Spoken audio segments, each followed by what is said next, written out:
পাটিসাপটা পিঠা তো কতই খাইছেন, এইরকম এক ফির পাটিসাপটা পিঠা বানাইয়ে খাই দেন। হ্যাঁ কইলে জম্মের মজা। আর আজগো মুই এইটারে খুব সহজভাবেই বানাই দেহা মন নেগো।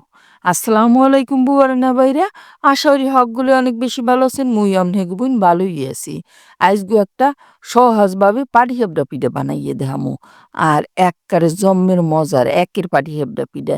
এর জন্য মুই এখানে 1 কাপ কেনা চাউলের গুঁড়ো লইছি, আর লইছি হাফ কাপ ময়দা, দিয়ে দিলাম 2 টেবিল চামচ পরিমাণে গুঁড়া দুধ, 2 টেবিল চামচ পরিমাণে চিনি, আরও দিয়ে দিলাম এই জায়গায় এই যে স্বাদ মতো নুন। নুনটা আপনারা পছন্দ মতো নেবেন, আর যদি পছন্দ না হরেন মিডে জিনিসে হেলে দেওয়ার দরকার নাই। দিয়ে দিলাম 1 কাপ পানি, পানিটা অল্প অল্প দিয়ে এটা আর কি মাইখে লইতে হইবে, বুঝলেন? একসরে জপাত করে অনেকখানি পানি দিয়ে দেওয়া যাইবে না, হেলে পাতলা হয়ে যাইতে পারে, তখন হইবে কি পিঠাটা আর ভালো হইবে না। এই একটা হুইক্স দিয়ে মুই এটা গুড্ডে গেড্ডে লইতে চেষ্টা করছিলাম, যাই হোক এটারে বাদ দিয়ে আদ্যে কতক্ষণ এটারে ভালো মতো কষলেই মাইকে লমু, এত হইবে কি পিঠাটা ভালো হইবে। এরপর এতে আরও পানি দিয়ে দিলাম, মুই এখানে প্রায় 2 কাপ পরিমাণে পানি দিয়ে দিছি। আপনারা অল্প অল্প করে পানি দিয়ে এটা গোলাই লইবেন। মুই এটার ঘনত্বটা কতটা আছে আপনাকে দেখাই দিমু। এই যে দেখেন এইরকম ঘন থাকবে, আর সেই পাতলা বা সেই ঘন রাখলে কিন্তু পিনি এটা ভালো হইবে না।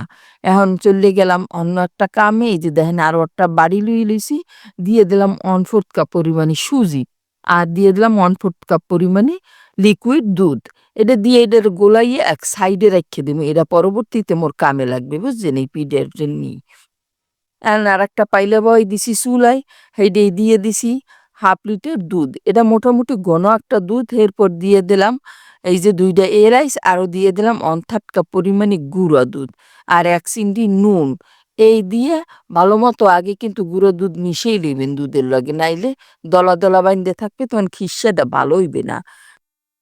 যখন দেখবেন যে দুধটা 2-3টে উতলান পাইছে, এই অবস্থায় যে সুজি গুলিয়ে রাখছিলাম হেডে দিয়ে দেবেন। আর আপনারা চাইলে কিন্তু চাউলের গুঁড়ো গুললে দিয়ে দিতে পারেন সম পরিমাণে।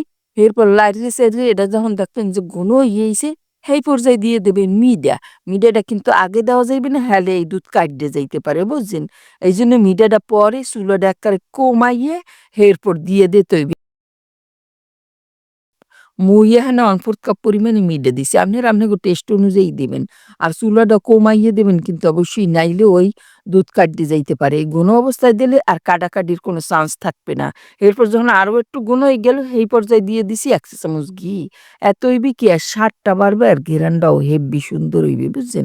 এরপর যখন দেখেন এরকম একটা অবস্থা হইবে, এই যে ঘন হয়ে গেছে, কিন্তু এটা যখন ঠান্ডা হইবে তখন কিন্তু আরও ঘন হয়ে যাইবে। এই পর্যায়ে খিরসাটা রেডি হয়ে গেছে, নামাইয়ে এক সাইডে রেখে দিলাম।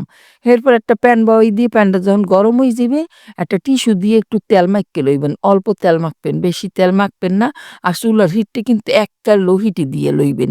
এরপর 1 চা চামচ করে দিয়ে এরকম গুঁড়োই ছড়াইয়ে দেবেন আর কি এই গোলাডারে। ছড়াই দিয়ে কয়েক সেকেন্ডের জন্য ডাকিয়ে দিলাম।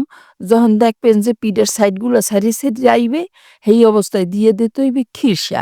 এই যে দেন খিরসাটা এরকম বানাই লইছি একটু হাতে তেল মাখিয়ে, এরপর এরকম লম্বা লম্বা বানাই নিলে দিতে সুবিধা হয়। এটাও কিন্তু একটা টেকনিক, বুঝছেন, ভালোভাবে বানানের। এরপর এই যে উল্টেই আরও কতক্ষণ পাল্টাই নিলাম, যাতে মুখ খুললে না যায় পিঠার, এবং ঘুরোই কিছুক্ষণ রাঁধতে লইবেন। এরপর এই যে দেখেন পিঠাটা একবারে তৈরি হয়ে গেল। আপনাকে দাঁড় দিয়ে একটু উড়িয়ে দেখাই দিই, কেসটা সুন্দর একটা পিঠা, একবারে প্লেন স্মুথ, কোনো দাগ টাগ কোনো কিচ্ছু নাই, কিন্তু এর কোনো ফাটা ফোটাও নাই।